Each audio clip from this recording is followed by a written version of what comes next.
So you told me that the place that we are now is kind of a strip along the motorway.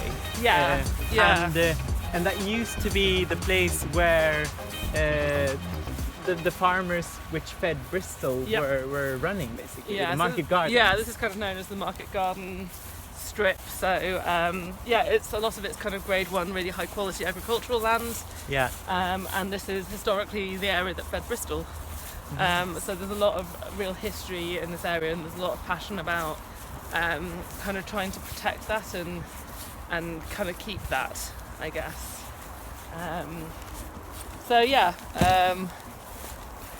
There's a string, so the council own a few farms along here, trying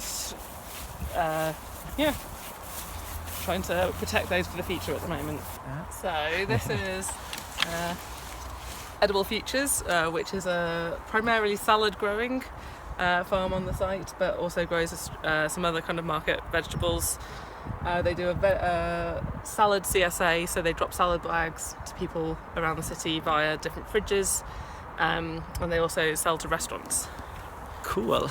So it's a salad CSA, basically. Yeah, salad CSA, which I think is really unusual, but works really, really well. And just, you can see some of the different varieties in there at the moment at different stages. And then the beds kind of all around here are also Humphreys. So, I mean, it makes total sense to do a salad CSA because salads are very profitable crops, right? Yeah. So, focusing on them. And restaurants really want them as well. Yeah. I think it's a lot easier to sell the other vegetables if you're already kind of providing them with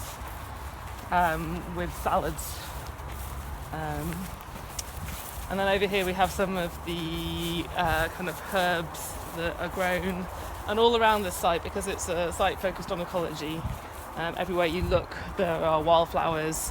There's an awful lot of kind of just biodiversity. We've got a pond over in the background over there.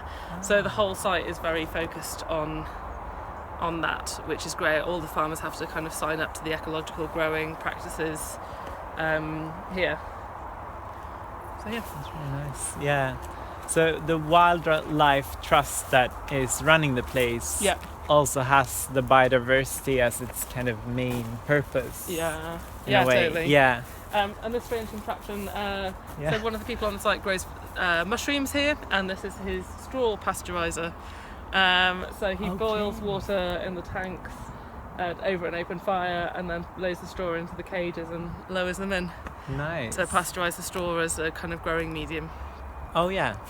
Yeah, we went into the greenhouse earlier where we saw the mushroom. Maybe we can have a look there. Yeah, totally. To see the... And on site here we also have kind of an educational center or whatever you call it. They have a lot of courses here, right? Yeah, there's courses, and there's just groups and volunteers coming in kind of throughout the week. Oh yeah. So these are lion's mane mushrooms that Patrick's growing down here. Yeah. That he sells to different restaurants around the city, and also he sells these bags as well so people can grow themselves. And we're actually in the nursery greenhouse as well, so the site itself sells nursery plants to kind of help cover the costs, and this is where they do that. Yeah, so they have a shop open to the general public that people can come in on. Nice. Yeah, and it's really important, I think, in a world that's quite difficult to fund a lot of projects. This provides a really important income stream that makes it really independent from looking for constant grant funding. Okay, so you've been running this project for how many years? So I've been working on it for 2 years. It's been running for about 3 years now. Okay. Yeah. And what is your biggest kind of tip for people who wants to start up some kind of local food network in the city? I think just get a really great group of people around the table. I think that's the thing that's driven this forward. It's been the people. It's not come from anything external. It's been a group of people who really care about this and have worked really, really hard. So I have a great board of directors who I work with who are really committed, who are really hardworking, and who are kind of experts in their field.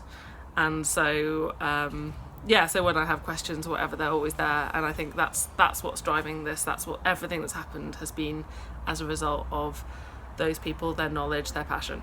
And I think that's the key thing, getting the right people around the table. Yeah, sounds great. So Yeah, and thank you so much for pleasure. Thank you. taking us here. Yeah. It was a pleasure to meet you and to see all this amazing stuff. Yeah, and it's nice to hear what's happening in Gothenburg as well. Yeah, so, yeah, you're always welcome to. Amazing. We can time that in so we have an urban farming safari that week or something for you guys to join. Cool. Who knows? Amazing. Yeah. Great. So thank you. Thank you. And see you guys soon in an urban farm near you.